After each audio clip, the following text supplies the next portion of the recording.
Arguably the king of nu metal and never one to shy away from controversy, Fred Durst has consistently found a way to keep himself atop the headlines, most recently for his bizarre stage outfit choices.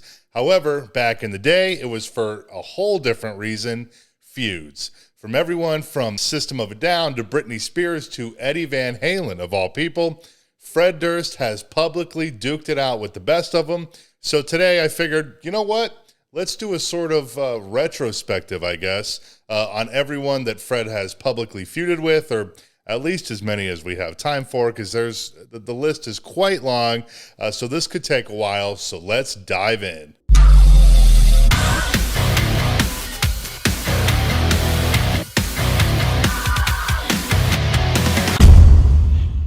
To start this off, let's look at what's probably the most well-known and documented feud. It's Fred Durst versus Slipknot. Come and get it! The issues between Limp Bizkit and Slipknot date all the way back to 1999, when Fred Durst, who I believe he's denied this, but supposedly he said that, quote, Slipknot fans are a bunch of fat, ugly kids.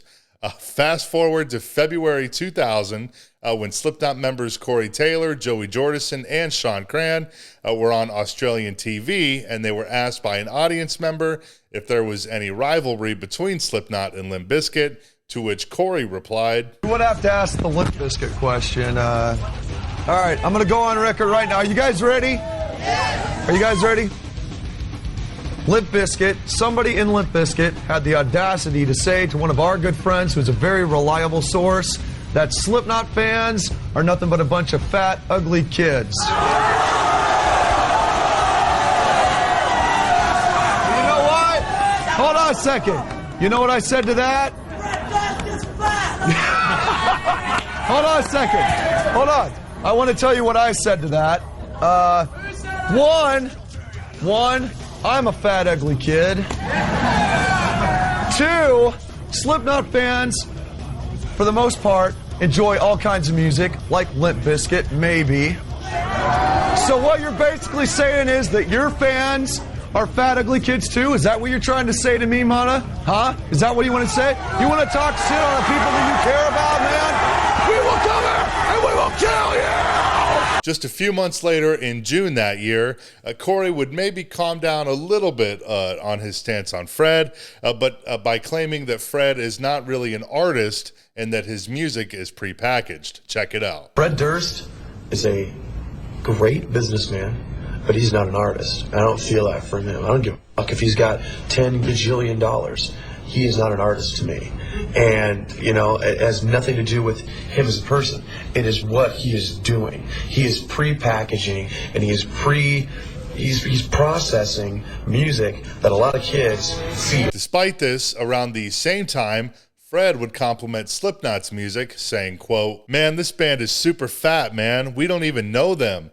That's their whole thing. That's their chant. That's their thing. That's cool. Maybe all this hate that's going around the world. That's why I said it's all the world has even seen lately. In the 2 decades plus since, things have definitely smoothed over a little bit, though, with Limp Bizkit appearing on Knotfest 2014 and this photo popping up on social media in 2016.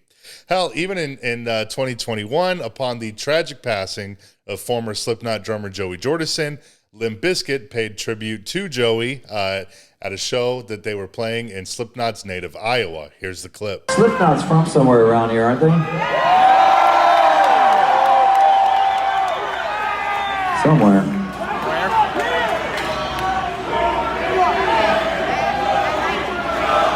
Joey! Rest in peace, let's hear it!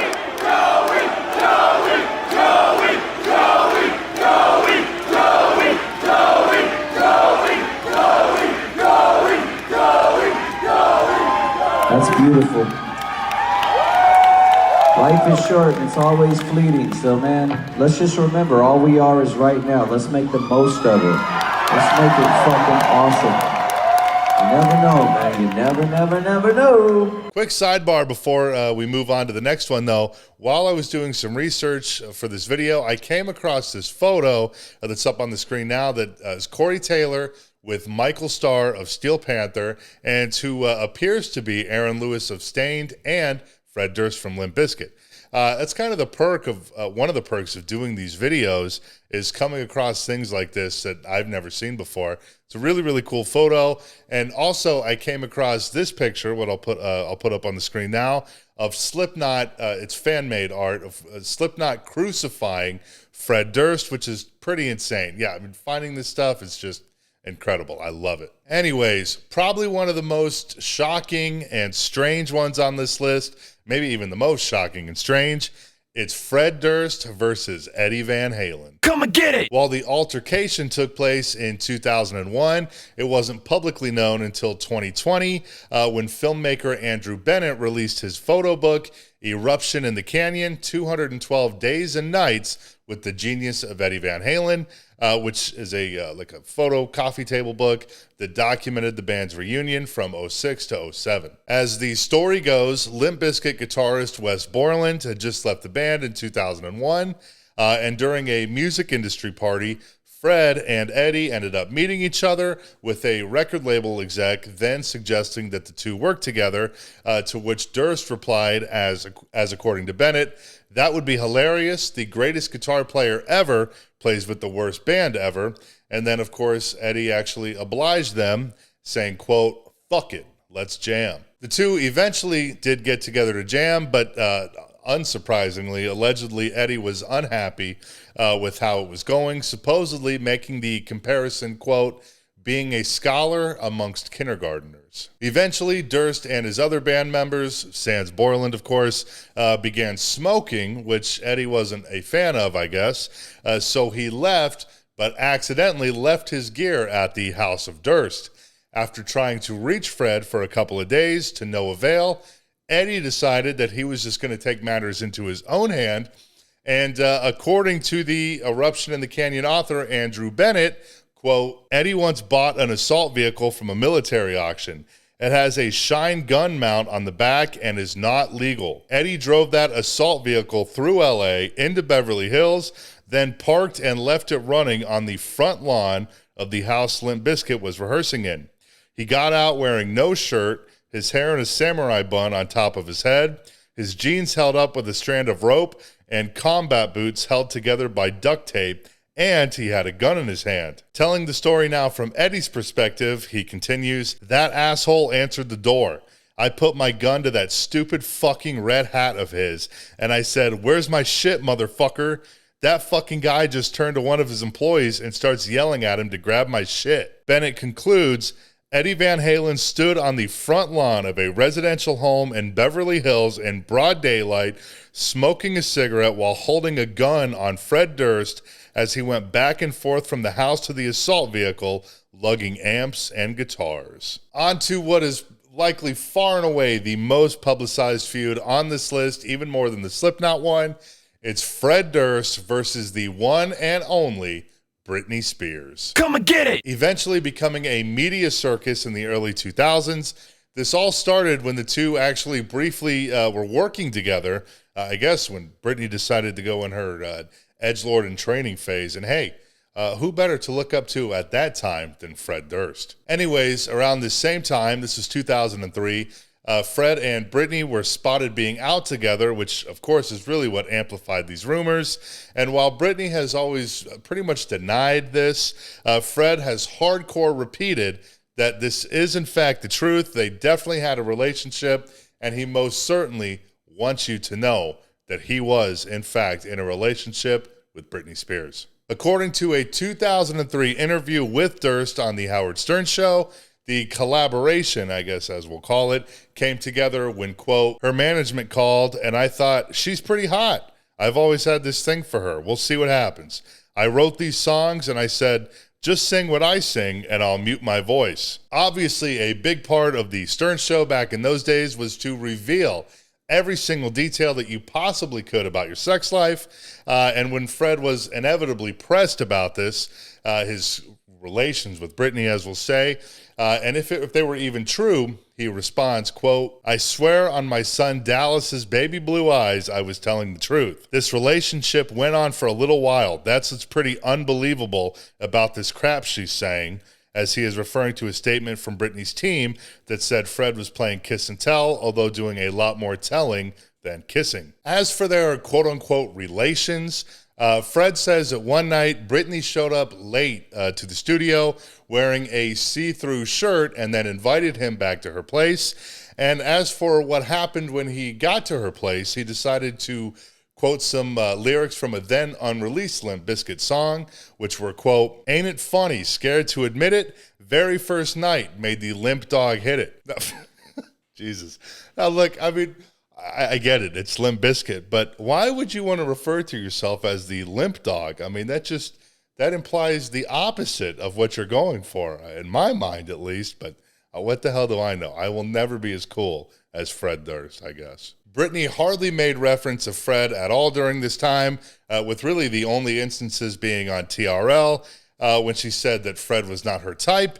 And then in a separate interview, she said that, quote, "We worked together for 3 days and he's a really cool guy, but there's no relationship." Durst would bring the feud up again in 2013 on the Limp Bizkit track Ready to Go, saying, quote, "That's right, it's Freddie D, the public enemy. You know, the one to have Britney dropping to her knees." Perhaps the most cringy thing, though, about this whole Fred versus Britney thing is that during Fred's appearance on the Howard Stern show, Howard refers to Limp Bizkit as a, quote, "hardcore metal band." Check out the clip. Because you're in a hardcore, like, sort of metal band or whatever, however you want to say. That was the thing. Well, as you should know by now, no hardcore metal band such as Limp Bizkit would be complete without a badass hat to go along with it. But maybe you're like me, you have a massive head, and you've always struggled to find a hat that fits you properly. I actually have a red hat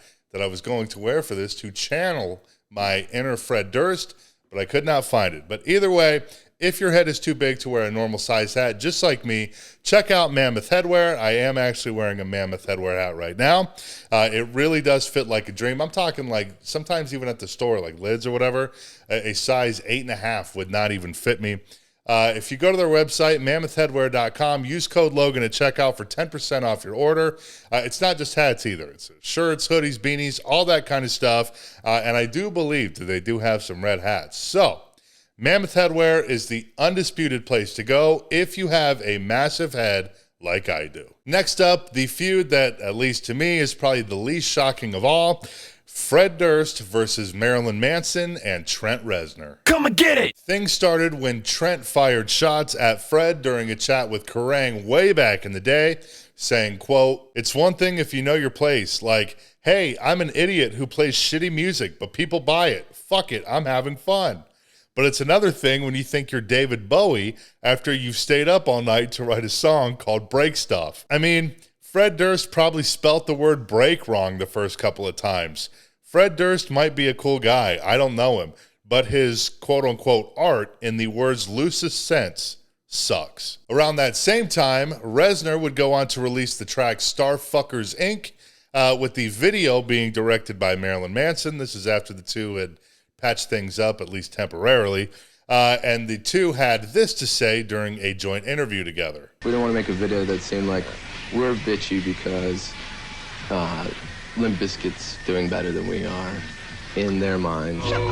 Look, I'm not going to say Limp Bizkit sucks, you know it, I know it. Separately from that interview, Manson had also described Limp Bizkit and their fans as, quote, illiterate apes that beat your ass in high school for being, I guess we'll say gay, that now sell you tuneless testosterone anthems of misogyny and pretend to be outsiders. During an interview with NME in 1999, Fred responded to both Manson and Reznor, saying, quote, I understand that Marilyn Manson is very unhappy that his career has gone in shambles and he's alienated his fans. So if he has to say things like that because he's very mad at himself, I would forgive him.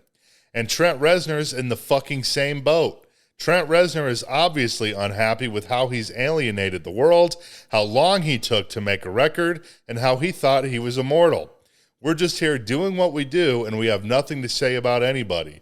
I wish them both luck, and I feel sorry that they're so jealous and mad at themselves that they have to talk shit. Durst and Manson would eventually go on to bury the hatchet, even appearing on the June 2003 cover of Rolling Stone together, alongside James Hetfield and Ozzy, and Limp Bizkit's guitarist, Wes Borland, even would go on to play for Manson for a little bit in 2008. Trent Reznor would later go on to earn, well, I don't really know if earn is the word that I should use, but whatever.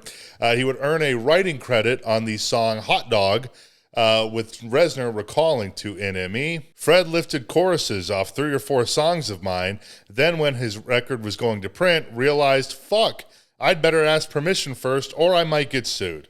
I let him do it. I wasn't going to hold his record up. Moving on to something that's maybe a little bit less explosive, but still just as weird as the rest of these. This time, it's Fred Durst versus Placebo. Come and get it! Back in 1998, Durst was hosting an event at Irving Plaza in New York that featured the band Placebo, and supposedly, Durst was asked to introduce the band on stage. Now, as with pretty much any story, there's 2 sides here, so for now, we're going to start with Fred's side of the story.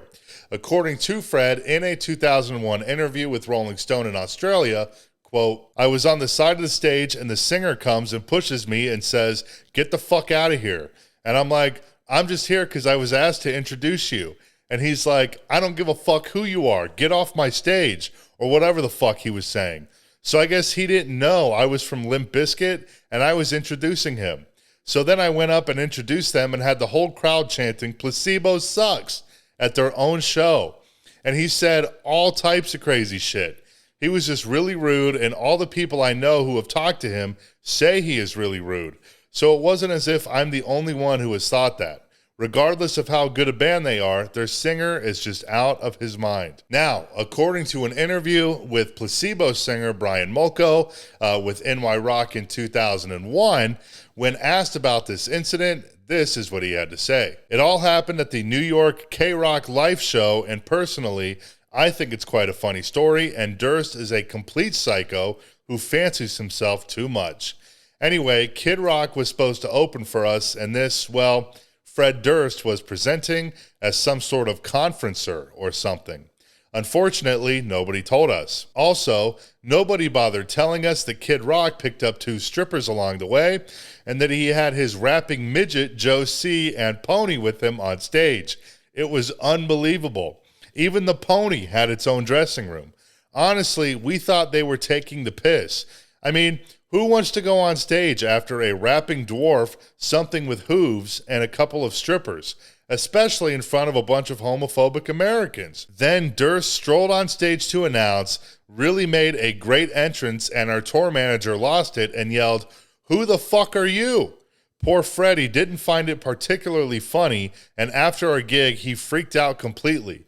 He started yelling and insulted us in front of everybody, the psycho. From there on, it somehow escalated a bit. My God, if that wasn't about the most 2000s thing I've ever heard in my fucking life. This next feud takes place right at the turn of the millennium in June of 2000 between Fred Durst and Christian rock kings Creed. Come and get it! From 1997 to 2004, and a one-off in 2008, the New York radio station K-Rock, best known for being the flagship station of the Howard Stern Show at the time, used to hold an annual event called the Dysfunctional Family Picnic that featured all of the hot rock bands at that time, with the June 2000 event featuring, of course, Limp Bizkit and Creed, among others.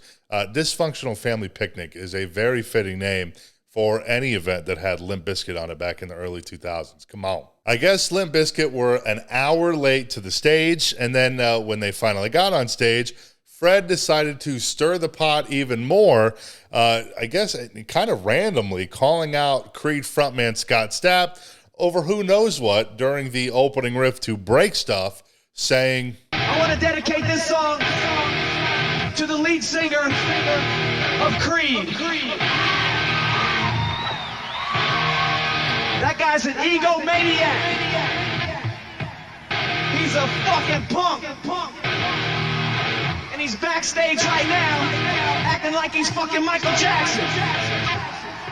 Fuck that motherfucker! He later appeared on TRL to double down on his feelings towards Scott Stapp, with Creed eventually releasing the following statement. We are extremely disappointed that Fred Durst has taken his personal feelings toward us public, considering we have never met or spoken to him.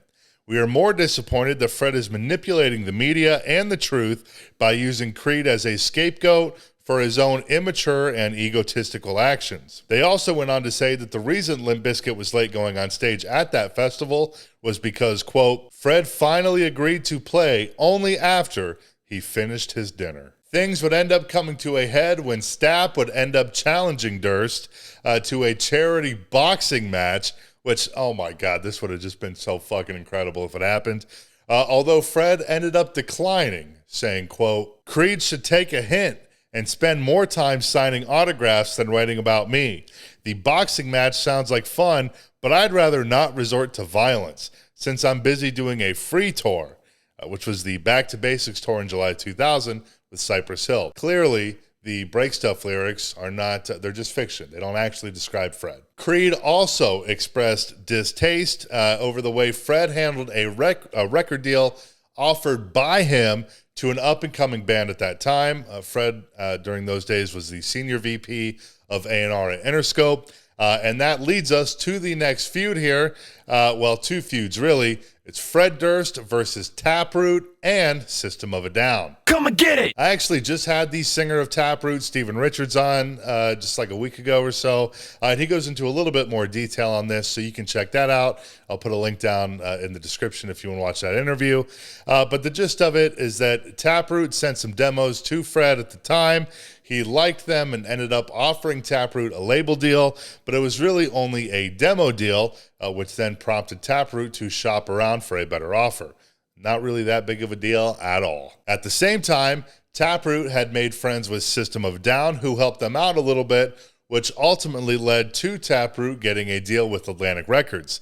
This sent Fred into an absolute tizzy, leading him to allegedly removing System of a Down from the 1999 Family Values Tour for that reason, although Fred says that System was booted due to their manager, so it's a little bit unclear.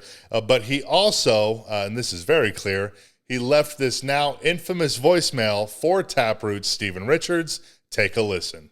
Steve, Fred Durst. Hey man, you fucked up. You don't ever bite the hand that feeds in this business, bro. And your fucking manager, Suckerberg's a fucking idiot. Loser motherfucker going nowhere. You just chosen that path. Took you under my wing, brought you to my house. Fucking talked about your ass on radio and press. And you embarrassed like me and the Interscope family. Your association with Limp Bizkit doesn't exist. Your manager slings our name around. He's gonna be blackballed and probably be erased. And you will too. He's a fucking idiot. You're gonna fucking learn from this time right here. I hope you let your band know that you just fucked yourself. You need to be associated with somebody in this business. You need something to get you out there and put you out there and believe in it. Now you got enemies, and you're fucking yourself already. Tell your friend that. Don't fucking show up at my shows, because if you do, you're gonna get fucked. Alright? You and your fucking punk ass, man. You call your fucking manager, David Menezes, whatever. Ask him what he's done and doing. You're a fucking dumb motherfucker. You're learning right now exactly how to ruin your career before it gets started. All the luck, brother.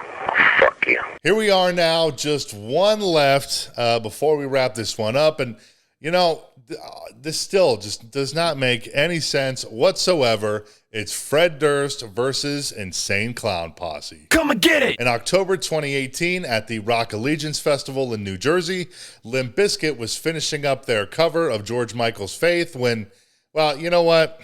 I could explain it, but just watch the video. Here you go.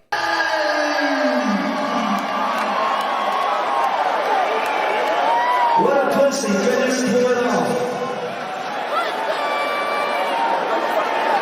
It's one guy.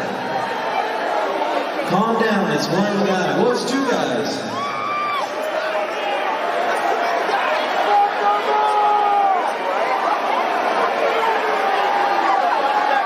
This upset Fred's bandmate DJ Lethal, who called ICP Shaggy too dope, a quote-unquote bitch-ass clout chaser, before WWE legend the Iron fucking Sheik, of all people, stepped in on Twitter to say this: "The Shaggy too dope, you are a good man, but your dropkick is fucking drizzling shits. Even worse than the Brian Blair. Also, DJ Lethal is my brother. I don't like to see my brothers fight, Bubba." While the motive and whether or not this thing was even real is still wildly unclear, Shaggy did apologize in 2022, though, on Steve-O's Wild Ride podcast, with Durst replying, quote, "No hard feelings at all." I guess there's been bad blood between ICP and Limp Bizkit dating all the way back to Woodstock 99, I guess due to Fred supposedly having an ego, which no surprises there, especially in those days, but nonetheless, a very, very strange incident indeed. All right, though, I gotta run because even after all this time, my fiance, otherwise known as my significant other, after all this time has passed, well, she still sucks. So I gotta go. But thanks so much for watching. Feel free to subscribe if you want to see more. Thanks to Mammoth Headwear for sponsoring this video. Make sure you check out mammothheadwear.com and use code Logan at checkout for 10% off your order. And I will see you next time.